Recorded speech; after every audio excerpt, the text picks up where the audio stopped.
할렐루야. 아멘. 부활의 아침입니다. 우리 서로 얼굴을 마주보고 인사합시다. 부활의 아침입니다. 우리 주님 부활하셨습니다. 우리 주님 부활하셨습니다. 오늘 지키는 부활절은 온 인류에게 가장 기쁜 날이에요. 왜냐하면 사망과 저주를 가져다주는 마귀의 권세를 꺾으신 거예요. 우리 주님 승리하셨어요. 2000년 전 오늘 새벽에 이 부활하셨어요. 이제는 승리자의 삶을 살 수 있도록 우리에게 선물을 주신 거예요. 우리는 부활의 아침에 이 감격스러운 부활의 깊은 의미를 새기며 예배할수록 우리는 더욱더 부활을 통해서 주시는 한량없는 주님의 크고 놀라운 은혜와 사랑을 누리며 감격하게 되는 것이에요. 오늘 승리자로 우리를 찾아오신 예수님을 우리는 이렇게 부르는 거예요. 거룩한 교체자, 디바인 익스체인저. 이 말을 우리는 늘 새 언약의 중보자라고 그렇게 불렀지요. 거룩한 교체자, 거룩한 교환자, 이런 의미의 말씀이에요. 우리의 것은 주님이 다 가져가시는 거예요. 그리고 주님의 것을 다 우리에게 주시는 교체예요. 우리에게 있는 모든 저주와 질고와 사망과 탄식은 주님이 모두 가져가셔가지고 죽음으로 주님께서 다 처리를 하고 해결을 하셨어요. 우리에게는 주님의 것인 소망과 기쁨과 나음과 회복과 생명을 주시기 위해서 부활을 하신 거예요. 우리는 날마다 이 교체를 누리면서 사는 거예요. 우리의 것은 다 주님에게 드리고 주님의 것을 우리는 다 받아 누리는 거예요. 이게 뭐예요? 이게 할례 받는 삶이에요. 이 거룩한 교체를 주시기 위해서 우리 주님이 2000년 전 오늘 새벽에 부활하셨어요. 인생에게 가장 절망을 주는 것이 있다면 그것은 바로 죽음인 거예요. 반면에 이런 절망에 빠진 자에게 소망이 되고 위로가 되는 것은 오직 부활인 거예요. 사실상 부활 이외에는 죽음의 절대 절망에 빠져 있는 자에게 소망이 되고 위로가 되는 것은 없는 거예요. 만약 아들을 잃은 어미를 예를 든다면 아들을 잃고 죽음의 절망에 빠져 있는 어미에게 어떠한 위로가 될 수가 있겠습니까? 아들을 살려 돌려주는 것 외에는 없는 거예요. 아들을 살려 돌려주는 외에는 그런 위로는 참된 위로가 될 수가 없는 거예요. 그런데 아들을 살려 돌려주되 영원히 죽지 않는 부활의 몸을 입은 아들을 살려준다면 그 위로는 200%의 위로, 300%의 위로가 아니라 무한대의 기쁨으로 위로하고 절대 소망으로 보상한 것이 되듯이 오늘 예수님의 부활에는 그런 의미가 담겨있습니다. 바로 오늘은 이와 같은 절대 절망에 빠져있는 인생들에게 무한대의 소망과 위로를 주시기 위해 주님께서 살아나신 부활의 아침입니다. 이 부활만이 세상이 줄 수 없는 위로인 참된 위로와 참된 행복을 우리에게 주실 수가 있는 것이에요. 이것이 부활이에요. 이것이 부활에 담겨있는 참된 의미예요. 그런데 우리가 꼭 알아야 할 것은 이 부활이 참된 위로와 절대 소망과 무궁한 행복을 줄 수 있는 것이지만은 저와 여러분들 자신에게 실제로 유익이 되고 실제적으로 소망과 생명이 되어져서 우리들 자신에게 영향을 미침으로 영원한 위로가 될 수 있는 것은 다른 차원인 거예요. 다른 차원이라는 거예요. 무슨 말을 하려고 하냐면은 이런 이야기예요. 부활이 참으로 좋은 것이지만은 그 부활이 그림의 떡과 같은 것이라면은 그 떡이 보기에는 좋지만은 먹을 수가 없고 누릴 수가 없는 것이기 때문에 무슨 소용이 있느냐. 실제적으로 떡을 먹고 마심으로 살이 되고 피가 되는 누림이 있어야 한다는 말이지요. 이 복된 주일에 부활이 실제적으로 저와 여러분들에게 실제적인 유익이 되어야지 주님에게만 좋은 것이 되고 또 그 어떤 사람에게만 좋은 것이 된다면은 저와 여러분들에게는 의미가 없는 거예요. 부활이 저와 여러분들에게 실제로 유익이 되기 위해서는 부활이 우리 자신의 것이 되어야 하는 거예요. 저와 여러분 자신의 것이 되어야 한다는 거예요. 그러할 때 오늘 부활의 아침에 주시는 절대 소망과 절대 위로와 절대 행복이 저와 여러분 모두에게 진정한 소망과 위로와 행복이 되어지는 것이고 영원한 기쁨과 행복이 되어질 수 있다는 거예요. 그렇다면 우리 주님이 가져다 주신 부활의 선물이 저와 여러분 자신의 것이 되는 것이 무엇이겠느냐. 이것이 우리 모두에게 너무나도 중요한 주제가 되는 것이기에 오늘은 부활이 자기 것이 되는 비밀에 대해서 말씀을 드리고자 합니다. 먼저 부활이 자기 것이 되는 비밀에 대해서 말씀드리기에 앞서서 말씀드리고 싶은 것은 부활이란 무엇인가? 부활의 정의에 대해서 우리가 알려드렸죠. 부활이 자기 것이 되어야 하는데 부활이 무엇인지를 모르고 있다면 첫 단추를 잘못 끼는 것과 같은 꼴이 되는 거예요. 부활이란 무엇인가? 부활이란 썩을 몸을 입고 살던 자가 죽었으나 죽음으로 끝나지 않고 썩을 몸이 신령한 몸을 입고 살아나는 것이 부활이라는 거예요. 몸이 다시 사는 것이 부활이야. 우리의 몸이 다시 사는 것이 부활이란 말이에요. 영혼이 살아나는 것이 부활이 아니라 영과 혼이 살아나는 것이 부활이 아니라 몸이 다시 살아나는 것이 부활인 거예요.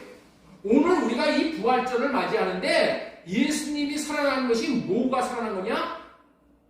몸이 다시 살아났다는 거예요. 몸이 살아나는 거예요. 영혼이 살아나는 것은 거듭남이라고 말하는 거예요.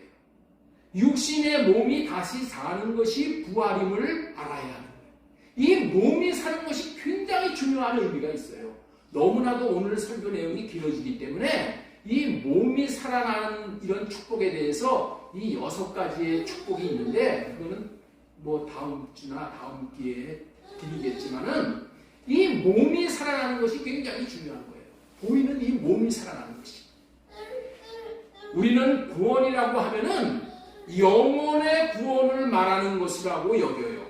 우리 베드로전서 1장 9절 말씀 보겠습니다. 믿음의 결국 곧 영혼의 구원을 받음이라. 그래서 우리는 영혼의 구원, 영혼의 구원에 집착을 하는 거예요. 이게 굉장히 중요한 것이 영혼의 구원이야. 그런데 사실 구원은 몸까지 구원을 받아야 온전한 구원이고 전인적인 구원이 되는 거예요.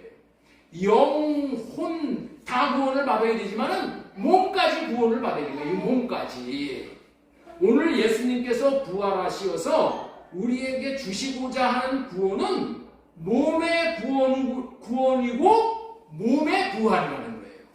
고린도전서 15장 44절 말씀 보겠습니다.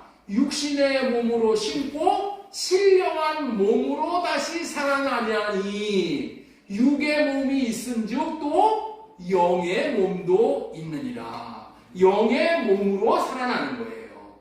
하나님께서 우리의 몸을 부활시켜주는 이유는 영혼의 구원을 받은 자들이 천국에 가기에 합당한 몸이 필요하기 때문이에요. 천국에 들어가서 살기에 합당한 몸이 필요하기 때문에 몸의 부활을 시켜주신다는 거예요. 우리가 입은 육신의 몸은 이 땅에 살기에 적합한 몸이에요. 이 육신은 이 땅에 살도록 만들어 놓은 몸이야. 그러나 천국에 살기 위해서는 우리의 육신의 몸으로는 살 수가 없어요. 천국에 살기에 합당한 몸이 필요한데 그 몸이 부활의 몸으로 새로운 몸을 입어야 하는 거예요. 여기서 몸이 살아난다는 말보다 몸을 입는다라고 제가 자꾸 이렇게 표현을 하죠. 몸이 살아나는 것보다도 몸을 입는다, 이렇게 입는다 이런 말을 해. 이렇게 초점을 두어서 말을 하는 것은 우리 현재의 몸이 죽는다면은 이 몸이 살아나는 것이 아니야. 이 몸이 살아나는 것이 아니에요. 새로운 육신의 몸과 부활의 몸과의 차이가 나는 거예요. 새로운 몸이 살아나기에 새 몸을 입는다라고 이렇게 표현해요. 부활의 몸을 입는다 그렇게 말씀을 드리는 거예요. 부활의 몸은 상처를 받거나 병이 들거나 죽지 않는 몸이에요. 이 몸은 시간과 공간에 제한을 받지 않는 몸이에요. 한국 땅에 있다가 미국에 있는 딸을 보고 싶은 마음이 들어서 가서 봐야지 하면은 어떻게 돼? 미국에 가 있는 거야. 이게 부활의 몸이에요. 청와대 대통령이 거하는 청와다 안에는 무슨 일이 벌어지고 있나 궁금하다. 그래서 보고 싶어서 봐야지 하면 어떻게 돼? 청와대 안에 몸이 들어가 있는 거예요. 이게 부활의 몸이에요. 이 사실이 거짓말 같지만은 성경적인 증거가 있어. 예수님의 제자들이 두려워서 예수님이 이제 죽고 나니까 두려웠어요. 그래서 방문을 잠궈놓고 그 안에 들어가서 떨고 있을 때 예수님의 제자들이 예수님의 제자들이 있는 방 안에 예수님이 들어가셨어. 문을 잠궈놨는데 예수님이 그 문 안에 들어가서 방에 나타나셨어. 방에 나타나셔서 예수님이 제자들에게 내가 너희들에게 평안을 준다. 평안하라. 이렇게 말씀하셨어요. 이처럼 문이 잠겨 있는데도 들어가서 보면서 말할 수 있는 몸이 부활의 몸인 거예요. 이런 몸으로 예수님이 부활을 하셨고 저와 여러분들에게도 이런 몸을 주시기 위해서 예수님께서 부활을 하신 거예요. 그렇기 때문에 이 부활의 몸을 입으면은 미국에 가기 위해서 비행기 타고 가는 고생할 필요가 없어. 천국에 가기 위해서 우주선을 타고 갈 필요가 없어. 부활의 몸으로 모든 필요가 다 해결되는 거예요. 이와 같은 상태의 부활의 몸을 입는 것이 몸의 구원을 받았다라고 하는 거예요. 지금까지 부활이란 무엇인가? 몸의 부활을 부활이라고 한다. 몸이 신령한 몸을 입는 것이 부활이라고 한다는 말씀을 전해드렸어요. 두 번째로 전해드리는 말씀은 그렇다면은 우리가 어떻게 이 부활의 몸을 우리가 입을 수 있는가? 부활의 몸을 입을 수 있는 비밀이 무엇인가에 대해서 말씀을 전해드리겠습니다.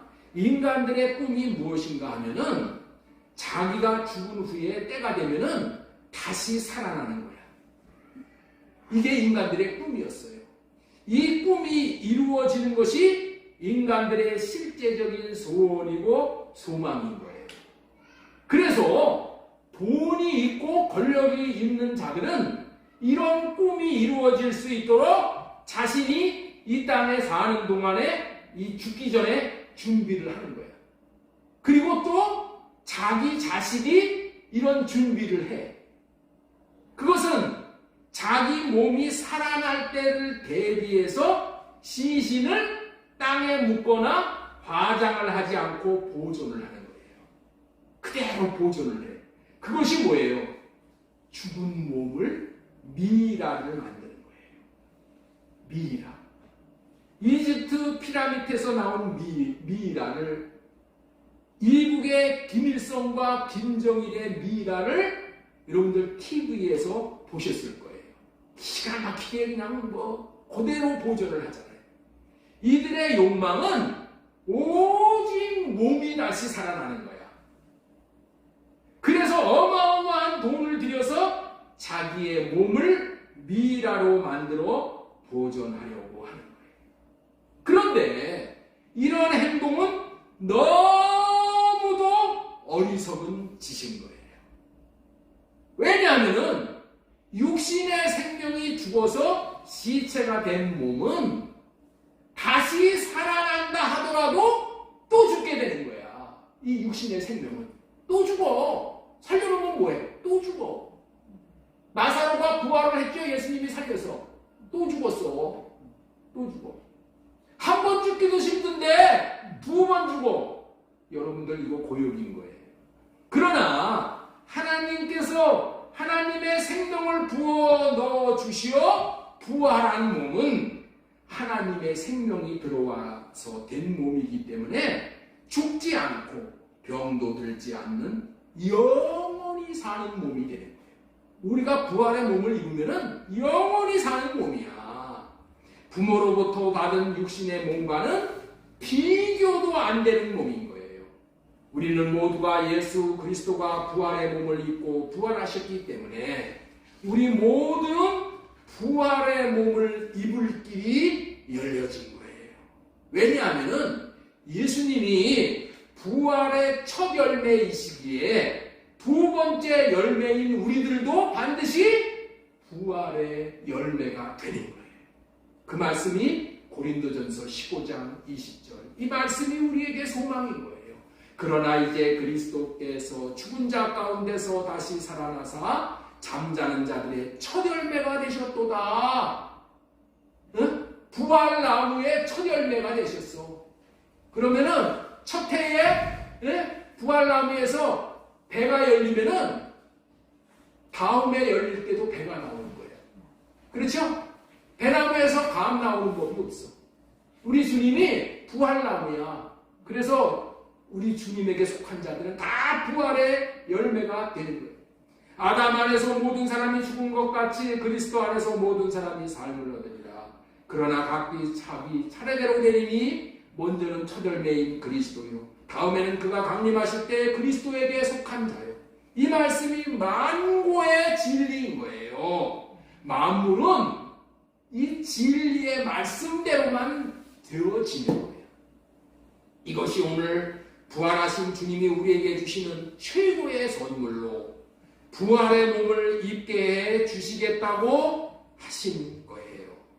지금 두 번째 대지로 부활의 몸을 입는 비밀을 전하고 있는 중입니다. 뭐를 전하고 있다고요? 부활의 몸을 입는 비밀에 대해서 말씀을 드리는 거예요. 부활의 몸을 어떻게 입을 수 있다고 했어요? 부활의 몸을 어떻게 입을 수 있다고 했어요? 하나님이 입혀주신다는 거야. 부활의 몸은 누가 입혀주신다고요? 하나님이 입혀주시는 거야. 내가 부활하려고 하면 부활할 수가 없어. 내가 부활의 몸을 입으려고 하면 부활할 수가 없어. 그런데 하나님이 입혀주시겠다라고 약속을 한 거야. 약속. 그래서 부활의 몸을 입을 수 있는 비밀은 뭐냐?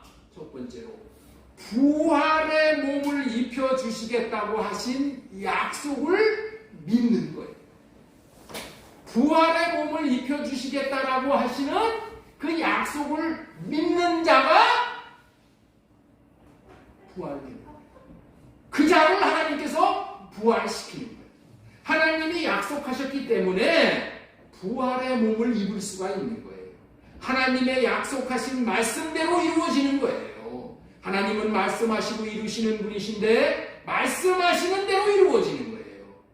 고린도전서 15장 22절에 아담 안에서 모든 사람이 죽은 것 같이 그리스도 안에서 모든 사람이 삶을 얻으리라. 여기서 삶이 뭐예요? 그게 부활이야. 부활을 얻는다는 거예요. 그런데 말씀하신 대로 이루어지는 데는 조건. 그 조건은 조건은 뭐냐? 그리스도 안에서. 다시 말해서 그리스도에게 속한 자에게라고 했으니 그 조건을 구비해야 되는 거예요. 따라서 해주시기 바랍니다. 부활의 몸을 입을 수 있는 비결을 말씀을 드리는 것입니다. 부활의 몸을 입혀주시겠다고 하신 약속을 믿는 것입니다. 약속을 믿는 것입니다. 그러니까 우리가 부활의 몸을 입으려면 부활의 몸을 입혀주시겠다고 하신 약속을 믿는 거예요. 두 번째 부활의 몸을 입는 비결은 뭐라고요? 그리스도에게 속해야 되는 거예요. 오늘 전하고자 하는 주제는 부활이 자기 것이 되는 비밀을 지금 말씀드리고 있는 겁니다. 부활이 자기 것이 되는 비밀은 약속을 믿고 그리스도에게 속해야 한다는 거예요. 우리 그리스도에게 속해야 된다는 그 말씀을 마음에 가득 새기고, 자, 그리스도에게 속한 자가 고린도전서 15장 20절의 복을 누리는 거야. 그러나 이제 그리스도께서 죽은 자 가운데서 다시 살아나사 잠자는 자들의 첫 열매가 되었다. 둘째 열매로서의 누림이 어떤 자에게 있다고요? 약속을 믿고 그리스도 안에 있는 자에게 있다는 거예요. 그리스도가 부활하심으로 부활의 첫 열매가 되셨기 때문에 죽은 자들, 다시 말해서 잠자는 자들에게는 두 번째 열매로 부활하게 하시겠다는 약속, 이 약속인 거예요. 자, 요한복음 11장 25절, 예수님께서 이르시되 나는 부활이요 생명이니 나를 믿는 자는 죽어도 살겠고 살아서 나를 믿는 자는 영원히 죽지 아니하느니 이것을 내가 믿느냐. 이 말씀에 근거하여 우리가 바로 알아야 하는 것은 부활에 이르게 해주겠다는 약속을 믿을 수 있어야 부활에 이르는 구원을 얻게 된다는 거예요. 이 말씀을 기록한 의도는 구원이란 부활을 믿는 것이 구원이었음을 분명히 하고 있다는 것을 우리는 알 수가 있는 거예요. 구원이라는 것은 어떤 사람이 구원이라고요? 부활을 믿는 것이 구원이라는 거예요. 그리고 우리 주님께서 저와 여러분들이 부활할 수 있는 길을 다 닦아 놓으신 것인데 그 길은 그리스도 안에서, 다시 말해서 그리스도에게 속해 있어야 한다는 거예요. 자, 우리 고린도전서 15장 21절 말씀 보겠습니다. 사망이 한 사람으로 말미암았으니 죽은 자의 부활도 한 사람으로 말미암는도다. 아담 안에서 모든 사람이 죽은 것 같이 그리스도 안에서 모든 사람이 삶을 얻으리라. 우리는 모두가 다 아담에 속해 있기 때문에 다 죽은 거야. 아담에 속해 있기 때문에. 그렇지만은 둘째 아담으로 오신 예수 그리스도 안에 들어가면은, 안에 속하면은 어떻게 돼요? 모든 사람이 삶을 얻으리라. 여기서 삶이 뭐라고요? 부활을 말하는 거예요. 부활을 얻게 된다. 부활은 한 사람 그리스도로 말미암아 그리스도 안에서 얻게 되는 거예요. 부활의 몸을 입을 수 있는 비결은 첫 번째, 부활의 몸을 입혀주겠다는 약속을 믿는 것이고, 부활의 몸을 입는 비결은 부활의 주권자이신 그리스도에게 속해야 된다. 그리스도에게 속한다는 얘기가 뭐예요? 그리스도 안에 있어야 된다. 이 말씀이에요. 두 번째, 부활의 몸을 입는 비결은 부활의 주권자이신 그리스도 안에 속해야 된다. 그리스도에게 속해야 된다. 세 번째로 전해드리고 싶은 말씀은 부활이 자신의 것이 되는 비결은 신이라는 삶을 살아야 한다.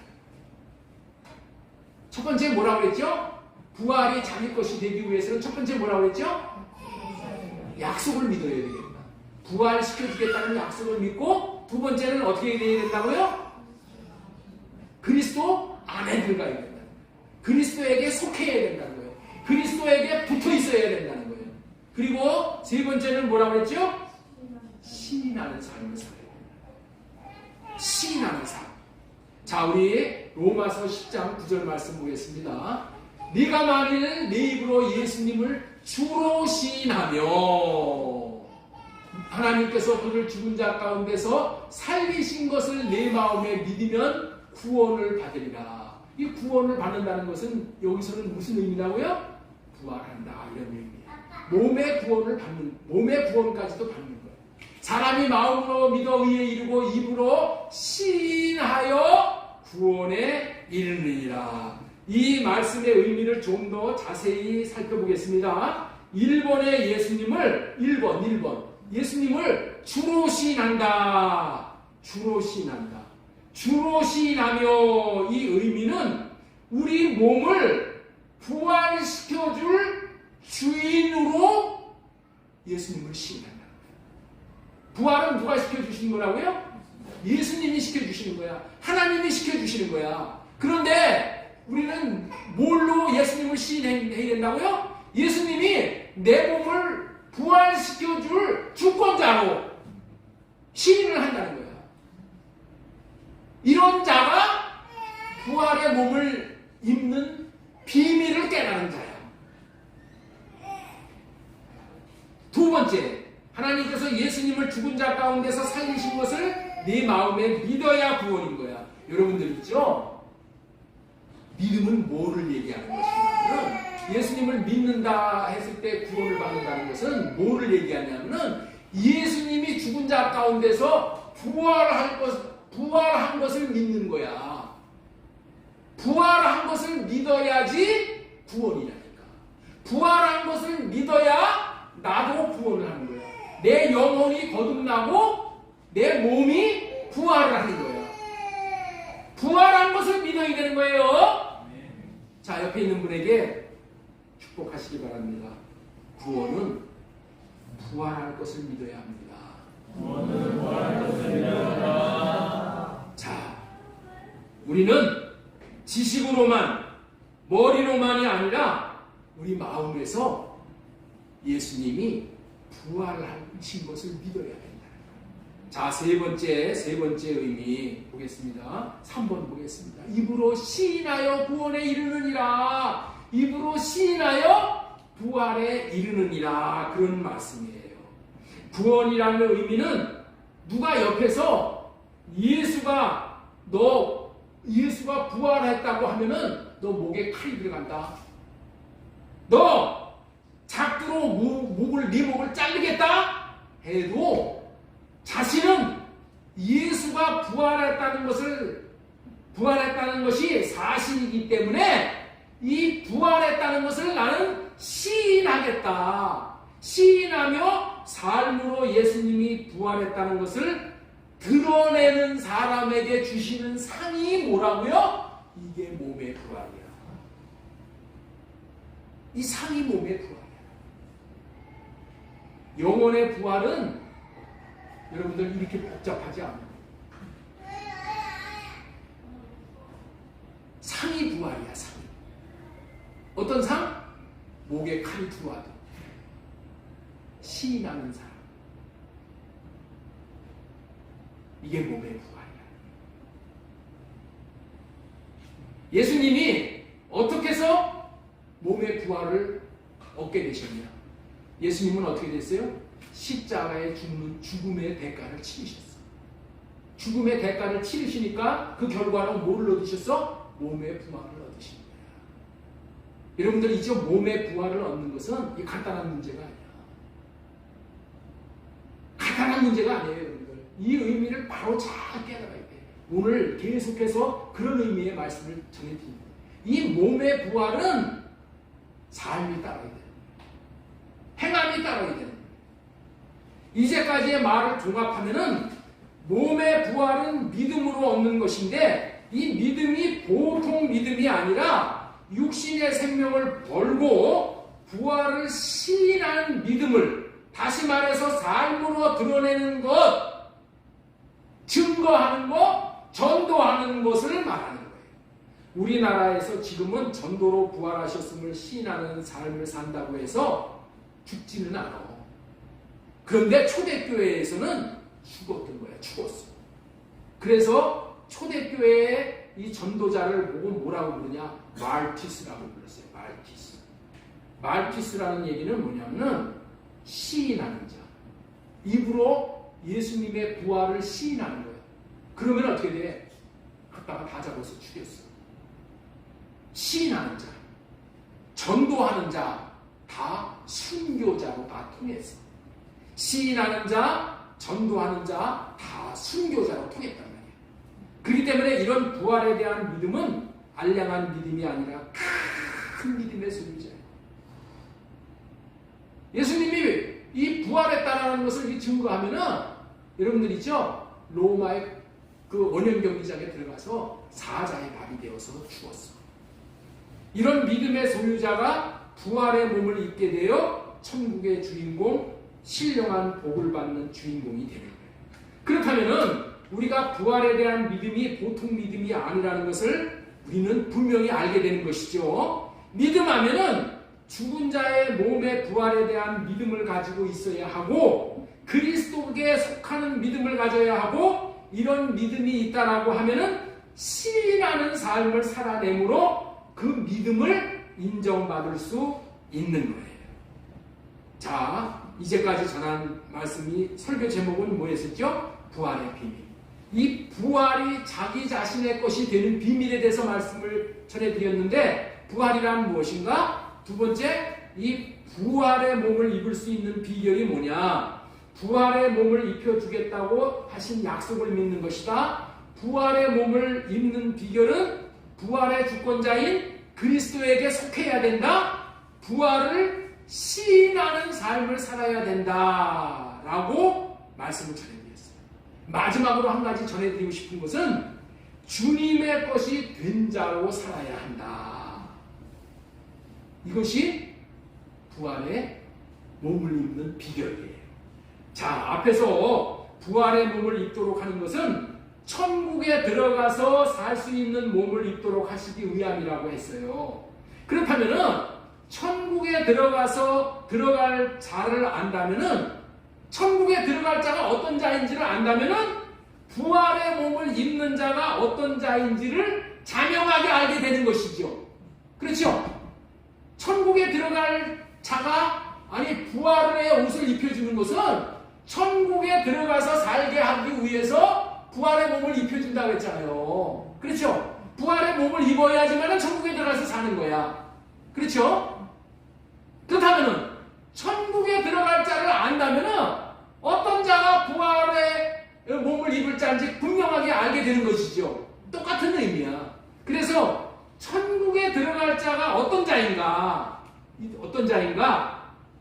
그 말씀을 지금 드리려고 하는 거예요. 천국의 주인이 누구예요? 아버지 하나님의 나라야. 천국은 아버지 하나님의 나라이고 사랑의 아들의 나라가 천국이야. 이 나라에 누가 들어가냐는 거야. 사랑의 아들의 나라에 누가 들어가냐는 거야. 천국에 누가 들어가야 되는 거야. 누가 들어가냐는 말이야. 자명한 거야.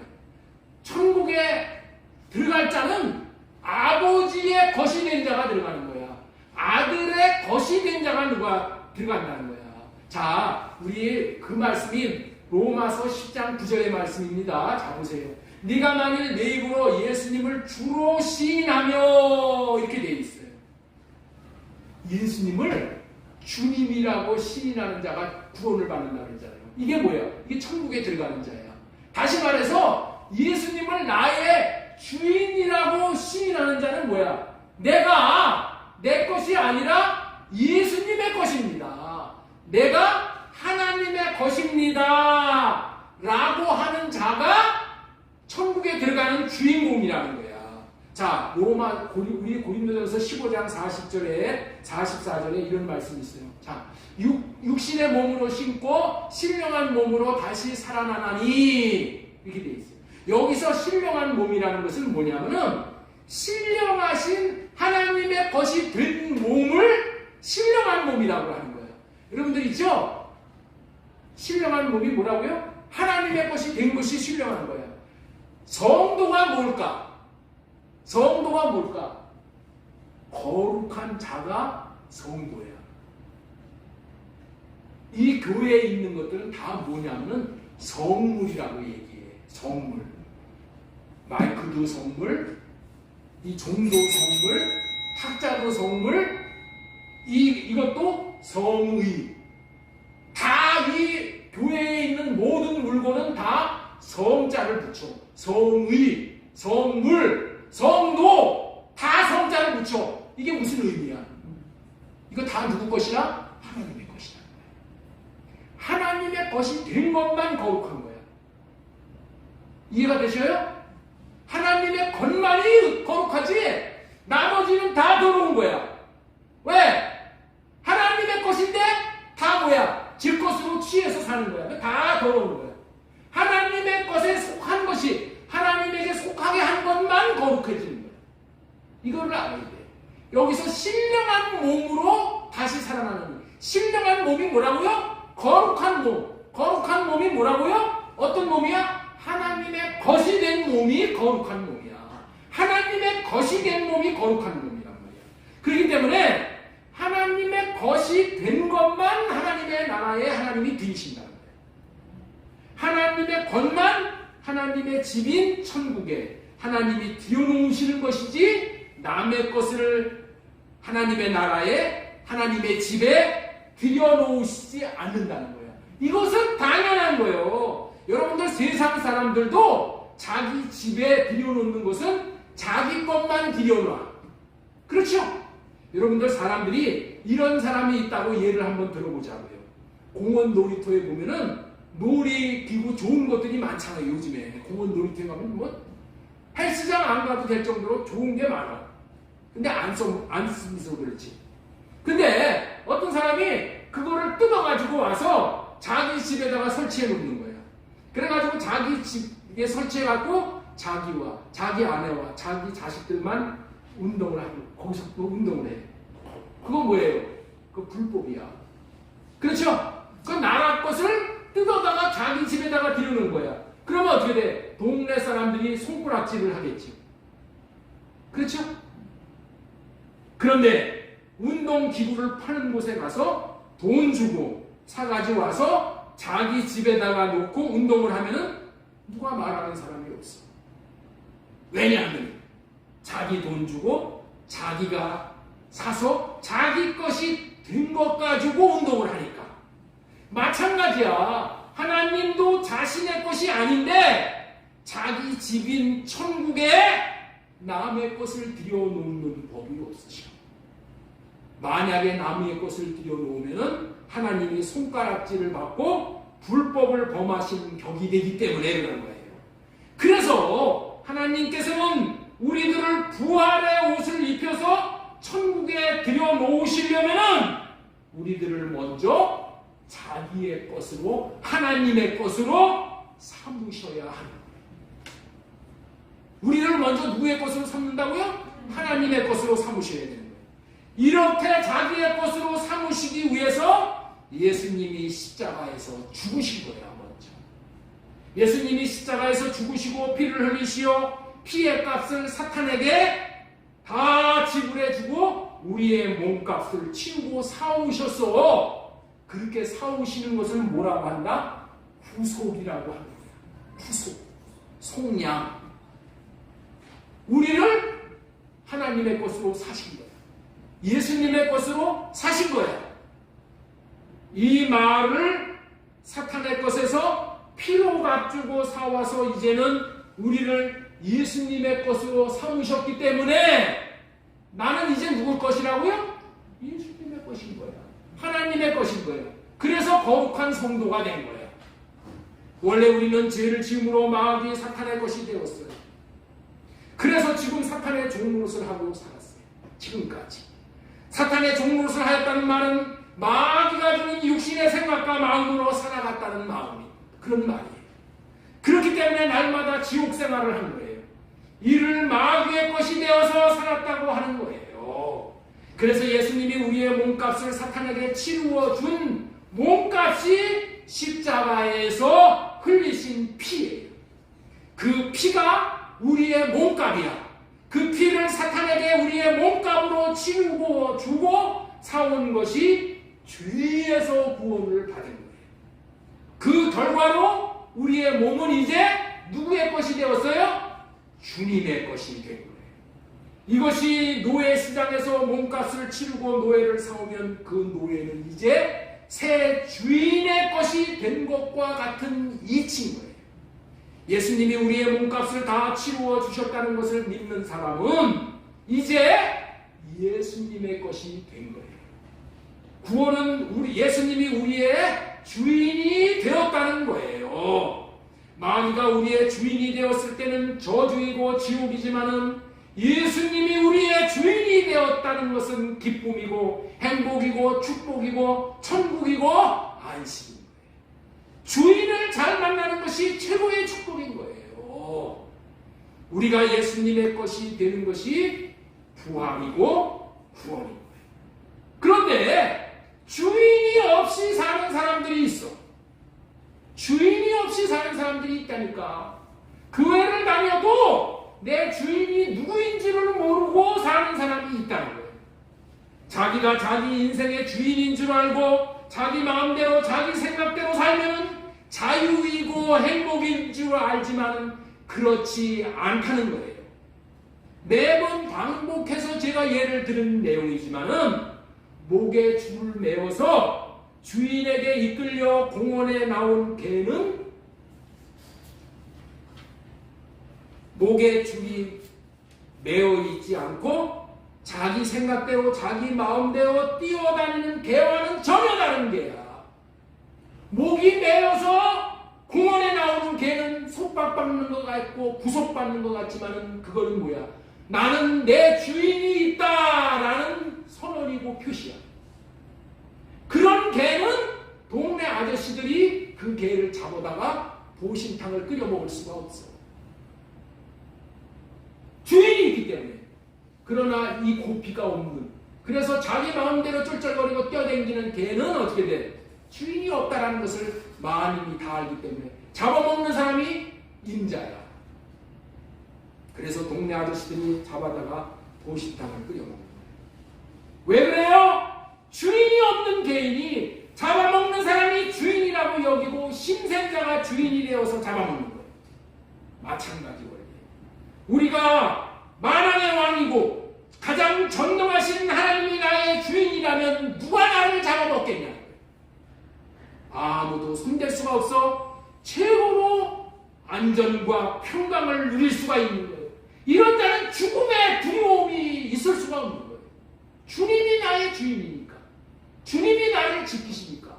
주님이 내가 죽는 순간에 주님이 나를 들어올려 아버지 품에 안아가시니까 부활의 몸을 입혀주셨어요. 그렇습니다. 내가 구원받았다는 것은 나에게 하나님이 주인이 되셨다는 거예요. 내가 하나님의 것이 되었다는 것이 구원받았다는 거예요.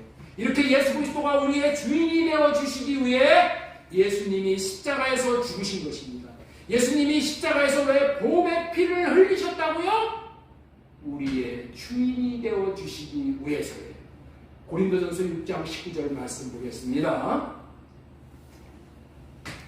너희 몸은 너희가 하나님께로부터 받은 바 너희 가운데 계신 성령의 전인 줄을 알지 못하느냐?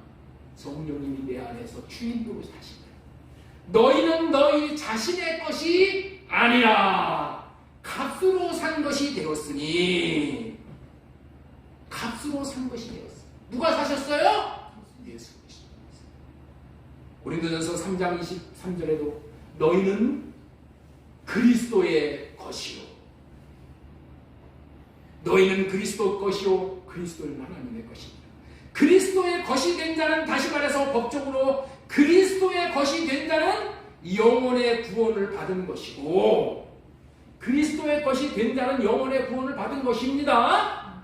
이제 삶으로까지 그리스도의 것이 된 자들만 천국으로 들여놓으시기 위해 부활의 몸을 입혀주셔서 천국으로 데려가십니다.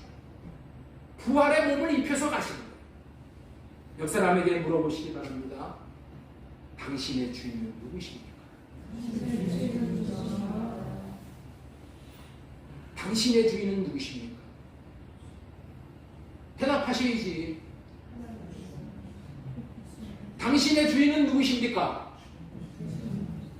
그런데 왜 당신 생각대로, 당신 마음대로 사십니까? 주인이 주님이 맞습니까?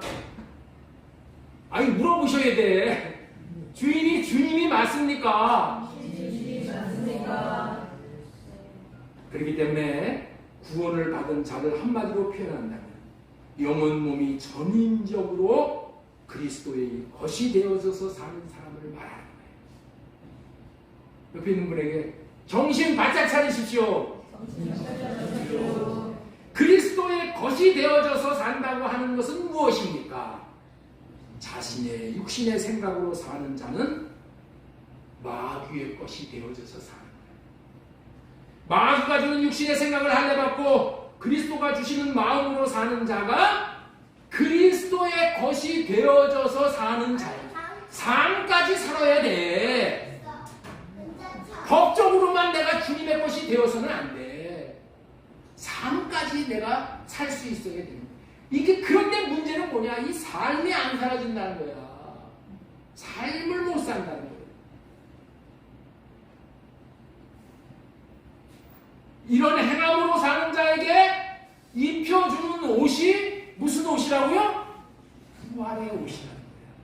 여러분들, 이 부활의 옷을 우리가 행함으로 얻는다고 그러니까 이게 구원은 믿음으로 받는 것인데, 저 목사님 율법 전환에 행위를 저렇게 전환해, 이렇게 생각하는 사람들이 있어요. 육신의 생각. 그런 사람들을 위해서 오늘 목사님이 증거를 또 제시해 드릴 거예요. 행함으로 사는 자에게 입혀주는 옷이 부활의 옷이라고 그랬는데, 그 옷을 계시록에서, 성경에서는 무슨 옷이라고 했냐? 세마포 옷이라고 하는 거예요. 주님이 주인이 된 자를 세마포 옷을 입은 자라고 하는 거예요. 이 세마포 옷을 뭐라고 하냐? 성도들의 옳은 행실이라고 하는 거예요. 자, 계시록 17장 9절 말씀 보겠습니다. 우리가 즐거워하고 크게 기뻐하며 그에게 영광을 돌리세. 어린 양의 혼인 기약이 이르렀고 그의 아내가 자신을 준비하였으므로 그에게 빛나고 깨끗한 세마포 옷을 입도록 허락하셨으니. 무슨 옷을 입도록 허락하였다고요? 세마포. 세마포 옷은 어떻게 돼? 신랑을 위한 신부가 입는 옷이 세마포 옷이야. 천국에 들어가서 입는 이 옷이야. 근데 그 세마포 옷은 뭐라고 했냐? 거기다 달아놨어. 세마포 옷은 성도들의 옳은 행실이로다. 옳은 행실이라는 것은 자기가 자기 것인 줄 알고 자기 생각대로 살던 삶은 할례받고 주님이 주시는 생각과 마음으로 산 자들에게 깨끗한 세마포 옷을 입도록 허락하셨다는 거예요. 이런 삶을 사는 자들에게 이 옷이 부활의 옷이고 이 옷이 세마포 옷인 거예요. 그런데 법적으로 구원받은 자들은 어디는 간다 그랬어요? 낙원에 들어가는 거예요. 낙원에. 오늘 말씀하신 이 부활의 옷을 입는 자들이 들어가는 나라가 예수 그리스도의 나라야. 이런 나라를 천년왕국이라고 하는 거예요. 천년왕국. 이러한 뜻으로 입혀주는 옷이 이 부활의 옷, 세마포 옷이라는 것을 명심하세요. 그래서 이렇게 세마포 옷을 입을 수 있도록 우리가 할례받고 사는 삶을, 다시 말해서 뭐라고 얘기하냐? 이런 삶을 신부단장하는 삶이라고 해요. 세마포 옷을 입는 게 뭐냐? 신부단장을 하는 거예요. 신부가 되는 사람은 세마포 옷을 입어야 신랑 대신 예수 그리스도를 맞이할 수 있거든. 이 옷이 무슨 옷이라고요? 부활의 옷. 세마포 옷이라. 신부단장을 잘한 자는 할례받은 삶을 삶으로 생명이 자라는 거예요. 여러분들 할례받고 주님의 생각과 마음으로 삶을 살수록 어떻게 돼? 우리의 생명이 이렇게 자라는 거야. 자라가지고 어디까지 자라냐면은 예수님의 신부의 분량까지 자라는 거야.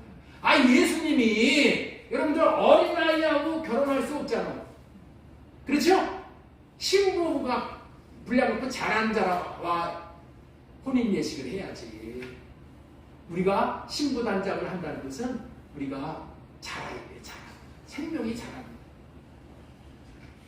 신부단장을 자랑으로 부활의 몸을 입은 복된 자들이 되어져서 이제 어떻게 되냐? 예수님이 이제 마침내 우리가 신부단장이 다 되면은 하늘에서 강림을 하셔. 내려오셔가지고 공중에서 여러분들 있죠? 우리 모든 신부단장을 잘한 사람들을 다 이렇게 들어올리시오. 이거를 보고 뭐라 하냐면 휴거라고 해요. 휴거. 공중으로 우리가 다 들림받는 거예요. 이 말씀이 우리 데살로니가전서 4장 16절 말씀이에요. 4장 16절 넘겨주세요. 주께서 호령과 천사장의 소리와 하나님의 나팔로 치니 하늘로 쫓아 하늘에서 그게 강림하시리니 그리스도 안에서 죽은 자들이 먼저 일어나는 거예요. 이 땅에 있는 죽은 자들이 다 일어나서 일어나 그때 부활의 몸을 입고 이제 올라가요. 그 후에 우리 살아남은 자도 저희와 함께 구름 속으로 끌려올려 공중에서 주를 영접하게 하십니다. 공중에서 주를 영접해서 거기서 뭐 하는 거냐면은 거기서 한이문이 뭐예요? 신혼여행입니다. 신혼여행. 예수 주님과 거기서 한이문 여행을 가는 거예요. 예? 그리고 어떻게 돼요? 마침내 이 천년왕국에 들어갑니다. 예수 그리스도의 나라로 데리고 들어가는 거예요. 이렇게 부활의 몸을 입고 들림받은 것이 사망의 그늘에 앉아있는 자들에게 가장 큰 위로가 되는 거예요. 아니 우리가 들림받는다. 우리가 죽으면 끝나는 것이 아니라 우리가 들림받아서 신부가 되어져서 우리가 항상 주와 함께 있으리라. 주와 항상 함께, 신랑과 항상 함께 있는 거야. 그러므로 이 여러 말로 서로 위로하라. 여러분들 우리의 위로는 뭐야? 주님에게 들림받아서 주님과 함께 신부로서 우리 주님은 신랑으로서 영원한 혼인 신혼생활을 하는 거예요.